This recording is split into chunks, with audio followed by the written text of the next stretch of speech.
What is up, everybody? Welcome in to the Fantasy Tap. My name is Michael, and this is John. John, how are you doing today? I am doing great. I've been really excited for this episode. I know, me too. It is probably the best episode we do. It's just something, it's a topic that everybody loves. Fantasy football sleepers. This is our sleepers episode, and I love talking sleepers. Sleepers are league winners. 100%.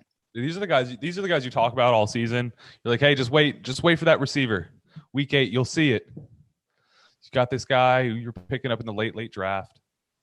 Yeah. And all of a sudden, he's getting drafted in the 3rd round next year. And then boom, you win your league. Look, shoot, who was last year's sleeper? James Robinson. Stephon Diggs. Running back 6. Stephon Diggs was pretty sleeper-ish. 7th round pick. He was a 7th round pick last year? Yeah. No way. We weren't that dumb. No, we weren't that dumb last year. Not by us. Wow. That's crazy. I did not know he was going that late. Wow. I know we were hot on him. I liked him a lot. I know you were really hot on him. You were really hot on him last year. But anyways, sleepers, baby. But before we jump into that, let's remind them about the Listener League. If you don't already know, maybe this is your first time listening, we are doing a Listener League. The winner of that Listener League takes home this baby right here, autographed, full-sized Kyler Murray helmet. Boom. It's beautiful. Probably seen it 1,000 times in all the other videos. It's got his John Hancock right there. Huh? Yeah, well, we can't see it, Mike. Boom. Sorry. There you go. Blop. It's pretty. It's really pretty. So the winner, it could be yours. Yes. The winner of the Listener League takes this baby home for free. All you've got to do to get a chance to join this league is subscribe to us on YouTube. Once you do that, DM us on Instagram or Twitter and just say you've subscribed. Tell us you subscribed. And that's your chance to enter the raffle. There will be 11 spots available for a raffle, and 11 winners will be chosen for this baby. Boom. Or for the league for a chance for this baby. So go do that. Also, if you want an extra entry or extra raffle ticket, all you got to do is join our Discord. So you'll have 2 shots at getting into the Listener League. Or if I'll hide it somewhere in the description so Mike doesn't find out. Mike, close your ears. Send me $50 on Venmo. We'll get you a spot in that league. That's a lie. That is a lie. That is a lie. But what's not a lie is these sleepers that we're about to say and give you are going to ball out this year, or at least help you win some championships. They may not finish top 12 in their respective positions, but I guarantee you they're going to help you win championships. We'll probably John, finish top 12 in their position on some weeks. Yeah, 100. Yes, agree. 100%. Some will in some weeks. But John, hit us with your first sleeper. We've got 5 each. We'll go through them, give them to you guys, and let's get going. All right, so I'm actually going to give you someone that could finish as a running back 1 on week 1. Now, this is going to be Jamaal Williams. There is already talk that DeAndre Swift is not even going to be ready. Dan Campbell himself has said that he is scared that he may not have his running back for week 1. Leaving Jamaal Williams, the guy that was filling in when Aaron Jones was out, all the handful of games he missed 2 years ago, produced exceptionally well for you guys in fantasy football, finishing as a top 30 running back while only getting a split part of the timeshare. He has averaged 4.1 yards per carry over his last 2 seasons, and he's been an incredibly productive pass catcher for the Packers and in a team that does not have any receivers returning again this year outside of Quintez Cephus, who's probably not going to be on the team by the end of camp. You're looking at someone that's going to be available for a bunch of targets, especially with DeAndre Swift out. Even with DeAndre Swift there, though, you're getting someone whose floor is realistically a running back 30 on a week-to-week basis. Probably have a couple games where he doesn't get a lot of work, but if he vultures a couple touchdowns, easily could have a running back 1 finish. Yeah, I love Jamaal Williams. I actually have him in one league. I mean, he's very talented. We saw it there in Green Bay. It's why he was able to, find a team. And honestly, week 1, why not? It's perfect. Great start for him for the season. But let's jump into mine. My first one, Tyler Boyd, wide receiver 37, ADP of 93.3. Last year, Joe Burrow was on pace to throw over 580 times. Now, obviously, their offensive line is worrisome. They got Jamar Chase. They have T. Higgins there. Joe Mixon's back, blah, blah, blah. Well, good thing for us, their offensive line is dookie, okay? And Tyler Boyd's average depth of target is one of the lowest in the league. It's only 8.4 yards. He's not going that far, all right? So he's a perfect player to get the ball out quick too. And he's playing in the slot or played in the slot 76.6% of the time last year. At wide receiver 37, to be honest, he finishes ahead of Jamar Chase this year, 100%. Book it. He also had a very solid red zone share, target share. He had 20% of his team's red zone targets. I love that. And while Joe Burrow was the quarterback last year before he got hurt, Tyler Boyd was wide receiver 17.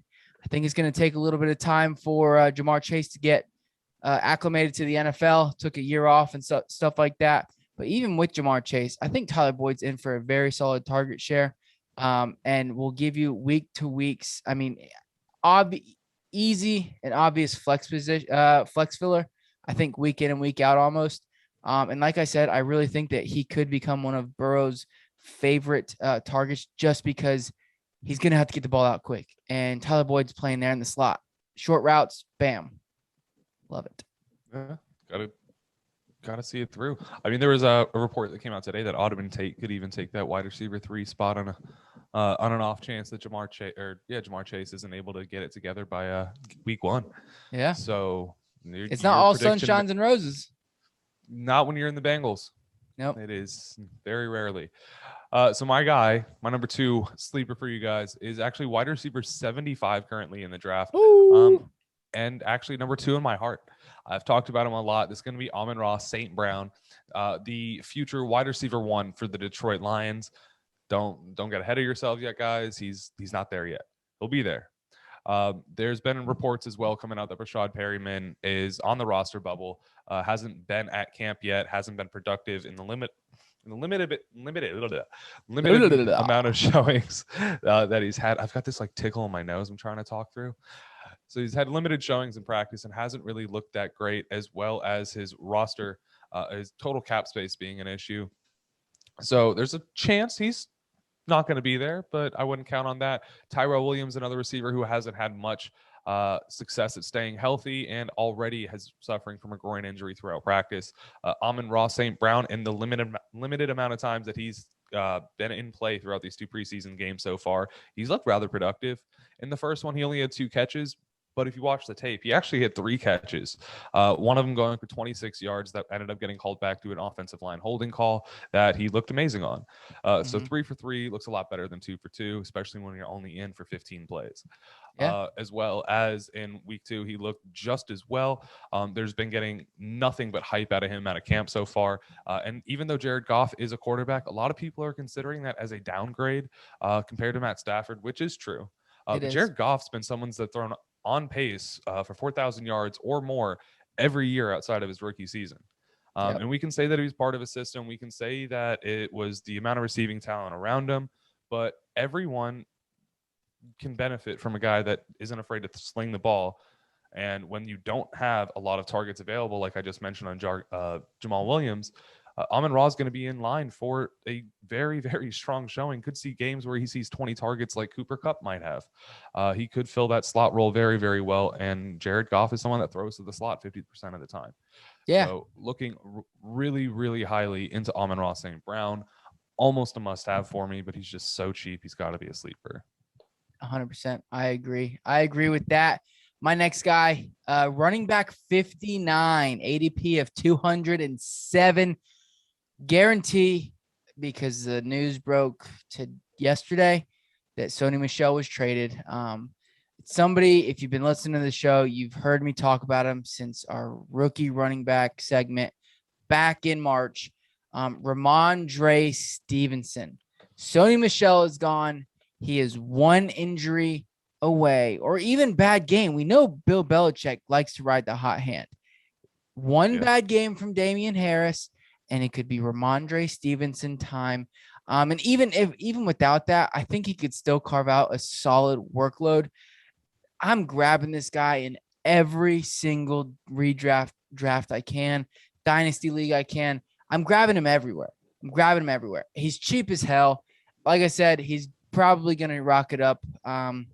He'll probably jump up into that, running back like 40 or so range if I had to guess.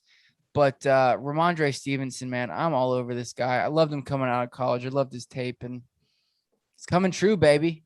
I've been speaking it into existence, and it's coming true. There you go. No, I really think that he's been one of the most impressive rookies out of New England so far, and that's even with Mac Jones playing exceptionally well, which I hate to admit as a Dolphins fan. But it is what it is. I do think we'll be hearing his name a lot. Yep. So I'm gonna have to say I like him a lot. I'm gonna give you this one. That is a great pick. Thank you. My next guy's another running back. He's going a lot later in drafts, going closer towards the 10th round. Michael Carter is going to be someone from New York that we're going to be talking about a lot more.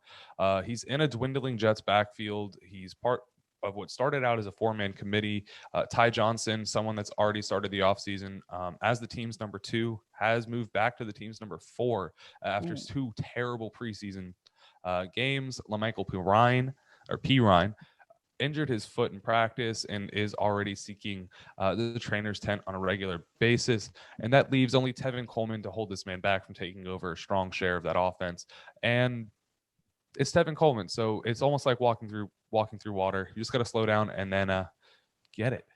Now, I do think that Michael Carter is going to be someone that's going to be using the pass catching game there. If Tevin Coleman is the only other option as far as that goes, you're not going to be getting that red zone work from him. But the fact that you're grabbing Michael Carter so late, and he is going to have some sort of pass catching role, any sort of PPR, or you're grabbing him in a full point or half point PPR, you're going to be getting someone that could have a lot of flex upside and just be enough to keep you going through. Or if you have a running back go down, he's not actually getting drafted in a 12-man league very often. His ADP is there. I actually haven't seen him make it past the 14th round, but in any drafts that I've done lately. But I think I've been the only person to grab him in that 12th round. Wow. So I don't know if he's been boosted up in ADPs due to best ball so much because there was a lot of hype around him lately. But I do think he's someone whose ADP is falling, but I do think you're going to be getting a lot from him. He doesn't have a super high ceiling, but you could see a lot of consistency coming from him if he does end up being that Jets primary back, especially if Zach Wilson does not have the arm that he looked like he had in college. Yeah, so I love Michael Carter. I think what's going to happen, my opinion with him is I think it's going to be a slow start for him. And then back half of the season, I think you could see RB2 numbers, pretty consistently, if he takes over that lead role there. So another guy I like a lot of these rookie running backs this year. A lot of them have a lot of upside. So moving on, my next guy, first quarterback. You haven't talked about a quarterback yet, right? No, I don't think so. No, not yet. Boom. Perfect. First quarterback. And here we go. Great preseason week 2. In my opinion, I've been saying it for a while. I think he's going to be the starter. Jameis MF Winston, baby. Quarterback 27, ADP of 223.3. We've seen what he can do in fantasy, okay? He's finished as a top 5 quarterback before, all right? And to be honest, I think he proved this week that he should be the starter, okay? Obviously, the reason why he's going so late is because it's up in the air. I'm no Sean Payton, but this is how I would run my team. I would make Jameis Winston my quarterback and then bring in Taysom Hill, similar to what he did when he had Drew Brees there. I think Jameis Winston can make big throws like he did this weekend. To be honest, Marquez Callaway, was another guy I was going to throw on here. I don't have any stats in front of me, but that's another sleeper you could think of. Another wide receiver sleeper. But Jameis Winston, I love his fantasy value. He may not be great football, but fantasy football wise, but I think as long as he does not turn the ball over, Sean Payton won't sit him. I mean, seriously, and like I said, he's got the big play ability, and hopefully Michael Thomas comes back at some point this year. He seemed to have a connection with Marquez Callaway, and going so late. Honestly, if you were to punt completely, say, you know what, I'm stacking my team up, I'm going to completely punt the position and take a chance on a quarterback. This is the guy I would grab in my last round, is Jameis Winston, just because of his ceiling. You're always going to be able to grab a Tua or somebody like that on the waiver wire. But Jameis Winston, I think, has a ton of upside, especially in this offense with Alvin Kamara. And book it. He's going to be starting week 1. Yeah, I'd have to agree with you there. I just talked about him yesterday in the little news episode that I did, saying how he's been inching forward, especially after that week 2 preseason game where he just looked like the absolute monster that he is. And if you remember last in the playoffs, I forget which game it was, but he came in for like one play, threw a 50-yard touchdown to Traquan Smith, and it was over. Yeah. I'm really excited for him. I think it's really going to be a nice refresher for his career.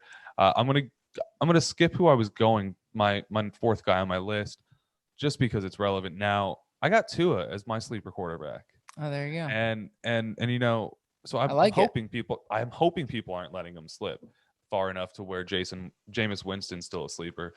Kind of like Jameis Winston a lot though, so I take them both. Realistically though, you got to have my man on this list. He was finishing as quarterback 14 last year, between weeks 13 and 17, which was just after the bye. And in that week 13 game, he only got 70% of the snap share, got taken out a little early. But we do know Miami's offense was really bland in the end of the season last year when he was starting at quarterback. They weren't doing a lot of fancy plays, no nice trick plays with this new quarterback we drafted and spent all preseason working with. Not much. Luckily, what we've gotten out of Miami since then is Jalen Waddle. We've got Will Fuller coming in, and I think we're going to be seeing a lot deeper of a passing game for Miami. There's been reports coming from the coaches talking about how they're looking to open up the playbook and deepen the field for him. That's why they brought in the nice deep receivers. And realistically, with the fact that the Dolphins didn't go and spend any draft capital on a running back, or a high draft capital on a running back, and didn't go and grab any expensive running backs in free agency, kind of makes me believe that they're going to be a pass-first team, and they've got the talent around him to let Tua really show out. He did look incredibly accurate last year, having a 65% completion rate and 11-5 touchdown ratio. That's pretty great. Doesn't put your team in a lot of bad positions. And then he had 80.3% of his passes were deemed catchable, which actually ranked 3rd amongst all quarterbacks in the NFL last year. Wow. So he's going to be exciting this year. Yeah, I'm excited. I'm very excited for him. I love Tua. We grabbed him in our Scotty Fish Bowl, actually, which I was just looking at that roster. I have him in a couple leagues too, a couple dynasty leagues. Love Tua. I think he's in for a big year. I like him. I like that sleeper a lot. Let's keep going with the Miami train then. I'm glad you brought it up because it segues right into my next guy, and that is tight end Mike Gesicki. And I can't believe I'm talking about him as a sleeper because he is crazy athletic, makes all these catches, finishes tight end 7 last year. I understand they added Will Fuller. They added Jalen Waddle. They have Albert Wilson back. They have Devontae Parker, Preston Williams potentially if he makes team. Jakeem Grant, Jakeem Grant, all those guys. I get that. But the thing is Mike Gesicki is the blanket, is Tua's big play blanket. When he needs a big play, when he needs to throw the ball to somebody he knows will catch the ball, it's Mike Gesicki. We've seen it time and time again. He had 24.3% of the red zone targets last year for the Miami Dolphins. Obviously, I just talked about his big play ability, but his average target distance was 11.9 yards, which was second in the league among tight ends, and he had over 1,000 air yards. Obviously, all those weren't completions, but he has that potential. And no matter who they bring in, I'm just going to say it now, we've seen it through training camp already. All their wide receivers are injury prone.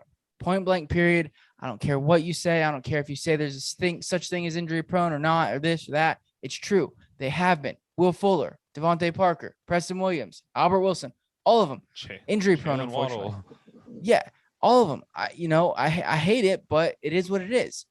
So Mike Gesicki is going to be that guy. He's not going to get 8, 9, 10 targets on a day, but he is going to get those 3, 4 catches for 20 yards and get in the end zone. And I think, he's going to make those big plays. He's going to get in the end zone. He's going to finish well above tight end 12. Mike Gesicki, you're a sleeper this year. Crazy. Somehow. Ryan Tannehill, sleeper last year, could have stayed on the waivers for the longest time. It happens. People just let these people slide by. As far as Mike Gesicki, he is actually, I think he's someone that could see 8 targets in a game, if not 8 catches. I mean, the practice we just went to watching him and Tua play together, he was realistically Tua's number 1 target. I mean, every opportunity that Gesicki was in, and it looked like he was his first read almost. He also made a beautiful one-handed spinning catch. I'm just saying. It was great. I like Gesicki a lot. I mean, I think he'll get games where he does, but I don't think it's going to be a consistent thing. I think it's going to be like 5 target games, 4 target games, stuff like that. But he's going to make those big plays. Yeah, absolutely. Someone else I think is going to have a lot of big plays, and a lot of people are very much sleeping on. Brandin Cooks. Ooh. It is not a sexy pick. I don't like it. But it's fine. But you know what is sexy? The points he puts up almost on a weekly basis and on a season average. He's realistically never been bad. Outside of 2019, he's been a top 12 receiver since his rookie year. I'm sorry, a top 24 receiver since his rookie year. Hasn't finished below 1,000 yards since 2014. Again, outside of 2019, very weird year for him. Kind of banged up, kind of left a couple games. Was working with Cooper Kupp, who was a rising star at the point, and Robert Woods, who kind of took over a role. We're not going to worry about 2019. We're talking 2020, 2015 through 2018. Those are the years that matter. So realistically, even though we don't have Deshaun Watson likely to come back for the Houston Texans this year, Brandin Cooks is still someone that's going to be getting the most targets on that team, the most catches on that team. They don't have a strong tight end group. They don't have a strong receiving core outside of him. And their running back group is just a hodgepodge of whoever was available on the waivers for a cheap $2 million contract. Heads up, Houston, I'm available. I'll put me in as fullback, put me as a body. I'll be there. But realistically, even though Tyrod Taylor didn't have the best showing in LA the 1 week that he was there, and everyone is hoping for Justin Herbert to get his start, I don't think that means that Brandin Cooks is someone that's going to fall all the way down to a wide receiver 3 on the year. He should see enough volume, enough targets, and enough yards and red zone work to find himself as a wide receiver 2 with a sneaky dark horse wide receiver 1 upside. And the fact that everyone's just sleeping on that, he's definitely worth the risk this late in the draft. Very realistically, only missing out on the upside of Jarvis Landry at this point. Yeah, I mean, what's his ADP again? Say it again. Sorry. He's wide receiver 39. I don't have the ADP in front of me at the moment. No, you're good. I have it right here. Wide receiver 39, 97, 99.8, something like that. Yeah, no, I mean, see, my issue here is I like other guys around him a lot. Antonio Brown's going right there. And if I don't get him, I'm typically going tight end or something like that here. I don't like his situation. I know somebody's got to catch the ball there, and I get that. I get that like argument and stuff like that. I just don't know if I want a piece of that offense, outside of the running backs, one running back, but that's it. But hey, it's cool. There's offenses where you don't. The Eagles, not an offense I'm super hot on, just because the quarterback's not good and the receivers aren't good. Brandin Cooks is a good receiver. He's proved it in and out. I agree. There are receivers that can play in bad situations and still put up fantasy points. And generally, when a team's bad, they're playing from behind almost every game. They're going to be trying to move the ball downfield, and that's where he's going to thrive. Yeah. So I would say he's a lock as a low end type wide receiver too at his floor. Wow, that's bold. Nah. I think that's bold. Oh, Tyrod Taylor throwing the ball. Tyrod Taylor, that's bold. Hey, David Mills is I'll 2 leave it games at that. away. Let's put it exactly. And then we're at a third. We have got Justin Herbert back. What do you mean? Yeah. Tyrod Taylor is a career starter. He starts careers. Yes. All right. My last guy, wide receiver, Russell Gage out of Atlanta. Wide receiver 59, ADP of 165. Listen here, folks. I get Kyle Pitts. I get it. I understand. I think he's going to be great this year. I think he's going to see over 100 targets, but I think it's going to take him a while to get going. And even when he gets going, Russell Gage is still going to have a part of this offense. Okay. Last year, to end the year, weeks 11 to 17, he was the wide receiver 25. He was averaging just over 8 targets per game those last 7 weeks. That's great. I still think with Kyle Pitts, with as much as they throw the ball and Calvin Ridley on the field, I still think that's possible for him. I really do. So I think he way outplays wide receiver 59 here. I would lock him in as a wide receiver 3, wide receiver 36 or better. Last year, another thing, his touchdown percentage was only 3.6%. I think we can see a little bit of an increase in that. I think he had 4, if I'm not mistaken, 4 touchdowns. Yeah, 4 receiving touchdowns. I think this year he can see 5 or 6 maybe, just give him a couple more. But I like Russell Gage going so late with so much upside, but I would lock him in as a wide receiver 3. I like him a lot. I think you're very, very spot on there. Wide receiver 3 is a great spot for him, and he's someone that does have the upside just based off that offense that he's in and that volume you could see. I like it a lot. Thank you. So, all right. Is that it? You finished yours? Awesome. You finish yours? Dope. Run down yours real quick, and then I will run down mine, and we will get out of here. We got running back Jamaal Williams, Amon-Ra St. Brown, both of them from Detroit. Michael Carter from the Jets. Wide receiver 2 floor, Brandin Cooks from Houston. And then obviously quarterback 1 on the year, Tua Tagovailoa, baby. Let's go. And I have got Tyler Boyd, Rhamondre Stevenson, Jameis Winston, Mike Gesicki, and Russell Gage. Guys, don't forget, if you want a shot at the helmet, all you got to do, subscribe to our YouTube channel, DM us on Instagram or Twitter, and say subscribed. Second entry, raffle entry, if you join our Discord. The link will be in the description. Guys, we will be back for our next episode. Another hot one. 2021 fantasy football busts. The busts. Not the good busts. Not the Hall of Fame busts. Not the booby busts. Okay, that's what I was talking about. The bad busts. So we'll see you guys then. We love ya. Mwah.